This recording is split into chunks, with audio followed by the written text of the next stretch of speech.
Hello friends. आज हम बात करेंगे भारतीय साक्ष्य अधिनियम 2023 की धारा 39 एवं भारतीय साक्ष्य अधिनियम 1872 की धारा 45 के बारे में, जो विशेषज्ञों की राय की सुसंगति के संबंध में बताती है। साथियों, सबसे पहले जानना जरूरी है कि विशेषज्ञ होता कौन है।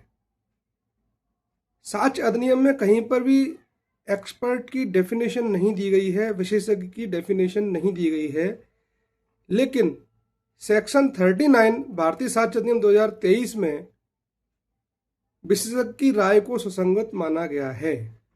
सामान्य नियम यह है कि किसी घटना के संबंध में उसी व्यक्ति की एविडेंस सुसंगत होती है जिसे उस तथ्य को जिसने स्वयं देखा है, स्वयं महसूस किया है, स्वयं उसका अनुभव किया है। यानी प्रत्येक तथ्य का प्रत्यक्ष साक्ष्य ही, डायरेक्ट एविडेंस ही एविडेंस एक्ट में ग्राह्य होता है। लेकिन सेक्शन 39 के अनुसार विशेषज्ञ की राय को सुसंगत माना गया है। जब कभी हम किसी घटना के संबंध में कोई साक्ष्य लेते हैं तो कोई व्यक्ति जो उस घटना का विवरण बताता है कि उसने उसको मारते हुए देखा, उसकी साक्ष्य सुसंगत है क्योंकि ये उसका डायरेक्ट एविडेंस है। लेकिन वो बताए कि मेरी इस विषय में राय क्या है, क्यों मारा, ये सुसंगत नहीं है। लेकिन कई बार परिस्थितियां ऐसी होती हैं कि कुछ मामलों में विशेषज्ञ की साक्ष्य जरूरी होती है, क्योंकि हर मामले में हर व्यक्ति एक्सपर्ट नहीं हो सकता। कोर्ट को उस विषय में अपनी राय बनानी है तो विशेषज्ञ की साक्ष्य वो ले सकता है और उसकी राय रिलेवेंट मानी जाती है। कोई व्यक्ति किस प्रकार के हथियार से मारा गया, इस संबंध में एक्सपर्ट की राय रिलेवेंट होती है। कोई व्यक्ति किस प्रकार के जहर से मारा गया है, इस विषय में विशेषज्ञ की राय रिलेवेंट होती है। कोई व्यक्ति पागल है, इस विषय में विशेषज्ञ की राय रिलेवेंट होती है। तो यहाँ सबसे महत्वपूर्ण बात यह है कि हम विशेषज्ञ मानेंगे किसे। तो विशेषज्ञ एक वह व्यक्ति होता है जो अपने ज्ञान, अपने लंबे अनुभव एवं अध्ययन के आधार पर किसी विषय में महारत हासिल कर लेता है, वह विशेषज्ञ कहलाता है।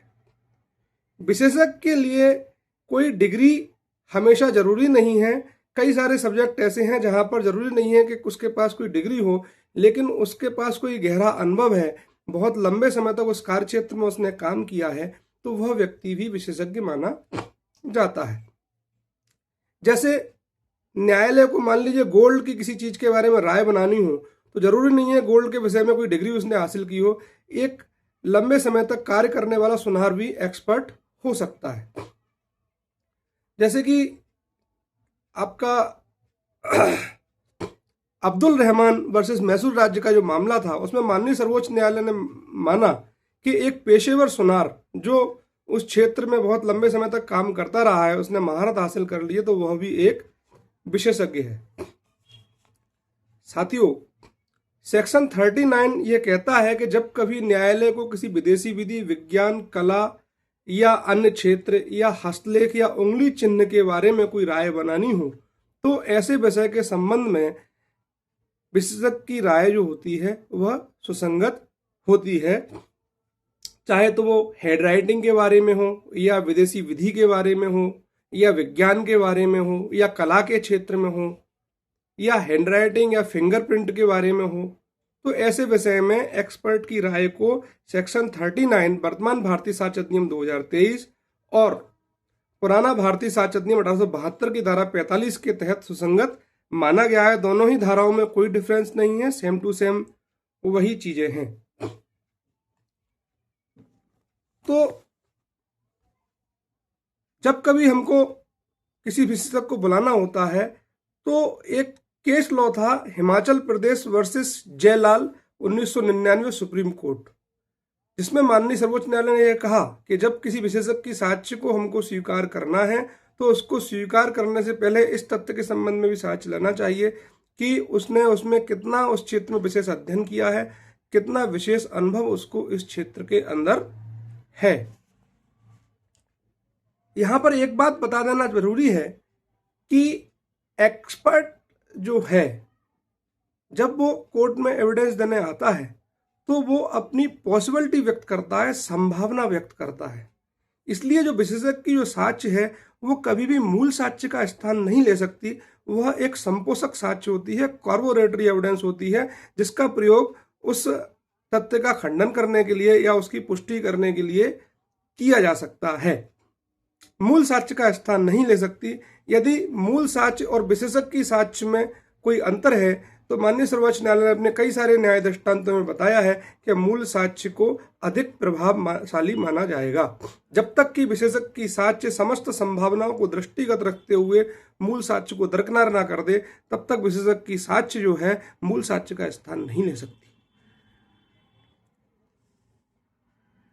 जो किशन सिंह वाला एक मामला था माननीय सर्वोच्च न्यायालय का, Kishan Singh versus N Singh, AIR 1953, इस मामले में माननीय सर्वोच्च न्यायालय ने यह स्थापित किया कि जब हमें किसी दिव्यांगता के बारे में राय लेनी है या किसी गूंगे बहरे व्यक्ति के संबंध में कोई राय बनानी है, तो ऐसे मामलों में उस स्कूल का जो प्रिंसिपल है वह भी एक्सपर्ट माना जाएगा, विशेषज्ञ माना जाएगा। इसी प्रकार से जो आलमगीर वर्सेस राज्य का एक मामला था, उस मामले में माननीय सर्वोच्च न्यायालय ने जो हस्तलेख विशेषज्ञ की जो राय होती है उसके संबंध में अपना मत दिया कि हस्तलेख विशेषज्ञ की जो राय होती है वो कोई भी हस्तलेख विशेषज्ञ 100% नहीं बता सकता कि उसी व्यक्ति का हस्तलेख है। वो मात्र एक संभावना व्यक्त करता है, यह कहता है कि इस बात की अत्यधिक संभावना है कि ये इसकी राइटिंग है, हाईली प्रोबेबल है। हालांकि हस्तलेख को प्रमाणित करने के लिए कई सारे तरीके हैं। हम विशेषज्ञ के माध्यम से तो हस्तलेख को साबित कर सकते हैं, हम उस व्यक्ति को भी बुला सकते हैं जिसका वो हस्तलेख है, वो स्वयं कहता है आकर कि मेरी राइटिंग है। इसके अलावा उसके जो प्रूव्ड डॉक्यूमेंट है, जो उसके लेख में लिखे गए होना साबित है, उससे मिलान करके भी हम उसको प्रमाणित कर सकते हैं। इसके अलावा न्यायालय भी उसको तुलना कर सकता है, उससे कह सकता है कोर्ट में आप लिख कर दिखाइए। न्यायालय खुद भी उसकी तुलना कर सकता है। वो न्यायालय, court is the expert of expert, court विशेषज्ञों का विशेषज्ञ होता है। लेकिन आलमगीर वर्सेस राज्य के मामले में माननीय सर्वोच्च न्यायालय ने हस्तलेख विशेषज्ञ की साक्ष्य के संबंध में विशद वर्णन करते हुए कहा कि हस्तलेख विशेषज्ञ की जो साक्ष्य है वो एक संपोषक साक्ष्य है, इसकी संपुष्टिकरण होना जरूरी है। एक संपोषक प्रकृति की साक्ष्य है, केवल हस्तलेख विशेषज्ञ की राय के आधार पर ही किसी मामले को प्रमाणित नहीं माना जा सकता है। लेकिन ऐसा भी कोई नियम नहीं है कि बिना संपुष्टि के हम उसकी राय को स्वीकार नहीं कर सकते। अगर उसकी राय माननीय न्यायालय को विश्वसनीय प्रतीत होती है मामले के तथ्यों को दृष्टिगत रखते हुए, तो न्यायालय उस राय के आधार पर कार्रवाई कर सकता है। अब इसमें विदेशी विधि के बारे में विशेषज्ञ की राय को सुसंगत माना गया है। तो विदेशी विधि को प्रमाणित करने के लिए हम किसी विशेषज्ञ को बुला सकते हैं जो विदेशी विधियों का संबंध में या तो बहुत महारत हासिल रखता हो, उसको बहुत अनुभव हो, उस क्षेत्र में अध्ययन किया हो उसने, या कोई डिग्री ऐसी रखता हो वो, तो उसकी साक्ष्य को यहाँ पर लिया जा सकता है। धारा 38 इंडियन एविडेंस एक्ट और भारतीय साक्ष्य अधिनियम की धारा 32, यानी वर्तमान भारतीय साक्ष्य अधिनियम 2023 की धारा 32 और पुराने एविडेंस एक्ट की धारा 38 में बताया गया है कि किसी विदेशी विधि के संबंध में न्यायालय को जब कार्रवाई करनी है तो उस संबंध में उस देश के न्यायालय के निर्णय की रिपोर्ट या उस सरकार, विदेशी सरकार के प्राधिकार से जारी की गई पुस्तकें उस तथ्य को, उस विदेशी विधि के जो फैक्ट है उनको साबित करने के लिए रिलेवेंट मानी जाती है। और सेक्शन 39 में विशेषज्ञ की साक्ष्य को भी इसमें उसकी राय को रिलेवेंट माना जाता है। वैज्ञानिक विषय होते हैं, तो वैज्ञानिक विषयों के संबंध में हमारा 293 CRPC और वर्तमान BNSS जो हमारा है उसकी धारा 329 में जो सरकारी विशेषज्ञों की रिपोर्ट होती हैं उनको रिलेवेंट माना जाता है। उनको साक्ष्य में बुलाने की आवश्यकता भी नहीं होती है, उनकी रिपोर्ट को भी स्वीकार न्यायालय कर सकता है। इसी प्रकार से जो फिंगरप्रिंट के बारे में हम बात करते हैं या किसी आर्ट के बारे में कोई न्यायालय को राय बनानी है तो उसके संबंध में वो कोई अनुभवी आर्टिस्ट की राय भी रिलेवेंट मानी जा सकती है। फिंगरप्रिंट के बारे में जब कोई बात आती है तो फिंगरप्रिंट की जो के संबंध में जो राय है वो सर्वाधिक विश्वसनीय राय मानी जाती है, सर्वाधिक विश्वसनीय साक्ष्य मानी जाती है, क्योंकि विज्ञान के माध्यम से यह भली भांति प्रमाणित हो चुका है कि किसी भी व्यक्ति के फिंगरप्रिंट कभी भी दूसरे व्यक्ति से मैच नहीं करते हैं। ईश्वर ने एक ऐसी रचना बनाई है कि हर व्यक्ति के फिंगरप्रिंट अलग हैं, इसलिए फिंगरप्रिंट के बारे में जो राय है वो सर्वाधिक विश्वसनीय साक्ष्य होती है। इसके अलावा अन्य कोई क्षेत्र हो तो उनके संबंध में भी जो उस क्षेत्र में महारत रखने वाले या डिग्री धारित करने वाले लोग हैं उनकी राय को न्यायालय सुसंगत मानता है। किसी विस्फोटक पदार्थ के बारे में किसी बैलिस्टिक एक्सपर्ट की राय सुसंगत हो सकती है, किसी इलेक्ट्रॉनिक डिवाइस के बारे में जो हमारे साइबर फोरेंसिक लैब के जो वैज्ञानिक होते हैं उनकी राय रिलेवेंट हो सकती है। जैसा कि 39 का हम दृष्टांत पढ़ते हैं, ए जो कहता है कि क्या, प्रश्न यह है कि क्या ए की मृत्यु विष के द्वारा हुई, तो उस विषय के बारे में एक्सपर्ट की राय रिलेवेंट होती है, क्योंकि एक्सपर्ट को उस क्षेत्र में एक लंबा अनुभव होता है, वो निरंतर देखता रहता है कि इस विष के संबंध में किस प्रकार के लक्षण मृतकों में प्रकट होते हैं। साथियों, एक बात को भली भांति ध्यान रखना जरूरी है, जैसा कि मैंने आप लोगों को बताया कि विशेषज्ञ की साक्ष्य जो होती है यह एक संपोषक साक्ष्य है। इसका प्रयोग खंडन करने के लिए, पुष्टि करने के लिए किया जा सकता है, यह मूल साक्ष्य नहीं होती है।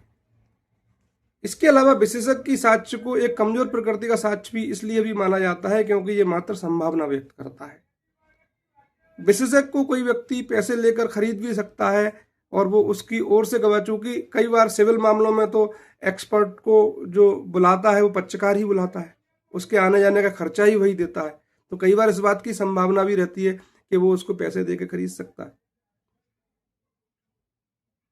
तो आप समझ सकते हैं, इसलिए जो मूल साक्ष्य है वो ज्यादा प्रभावशाली होती है विशेषज्ञ की अपेक्षा। सेक्शन 39 का जो 39(2) है वो इलेक्ट्रॉनिक जो संसाधन होते हैं या इलेक्ट्रॉनिक डिवाइसेस होती हैं उनके माध्यम से डिजिटल रूप में कोई पारेषण किया गया है या उसके अंदर कोई इंफॉर्मेशन स्टोर की गई है, उस संबंध में जब कोई राय कोर्ट को बनानी हो तो सेक्शन 39(2) वर्तमान भारतीय साक्ष्य अधिनियम 2023 और पुराना भारतीय साक्ष्य अधिनियम की धारा 45(a) के अनुसार इस संबंध में सूचना प्रौद्योगिकी अधिनियम 2000 की धारा 79(a) में इलेक्ट्रॉनिक साक्ष्य परीक्षक की राय को सुसंगत माना जाता है और इलेक्ट्रॉनिक साक्ष्य परीक्षक जो है वो इस संबंध में एक विशेषज्ञ माना जाएगा। साक्ष्य के जो विशेषज्ञ की साक्ष्य है उसके कई सारे रूप हैं, कई सारे प्रकार हैं। एक मामला था माननीय सर्वोच्च न्यायालय में अब्दुल रज्जाक के नाम से। अब्दुल रज्जाक वाले मामले में माननीय सर्वोच्च न्यायालय ने कुत्तों की सहायता से जो इन्वेस्टिगेशन होता है, जो कुत्ता जो स्मेल लेते हुए जाता है सूंघते हुए घटना स्थल से और कई बार सही स्थान पर पहुंच जाता है, तो उसको भी विज्ञान का एक विषय माननीय सर्वोच्च न्यायालय ने माना है।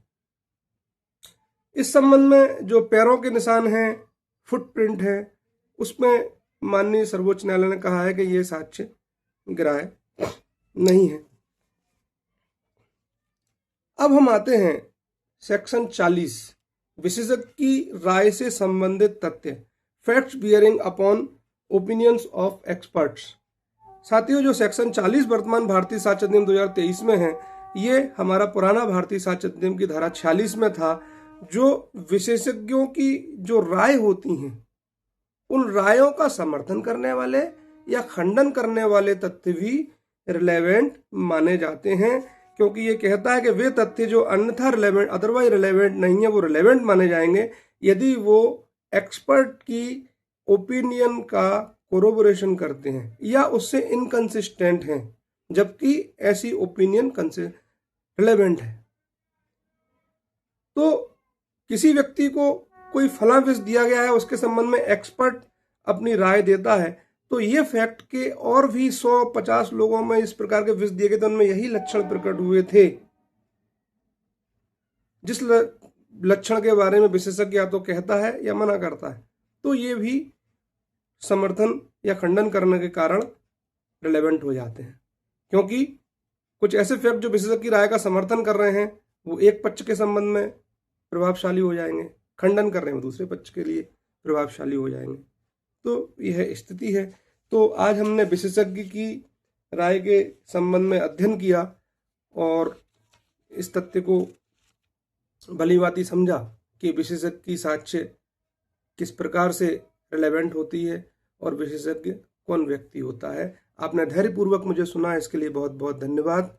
आपसे विनम्र निवेदन है कि मेरे चैनल को सब्सक्राइब करें और वीडियो अगर पसंद आए लाइक करें और शेयर करें। बहुत बहुत धन्यवाद।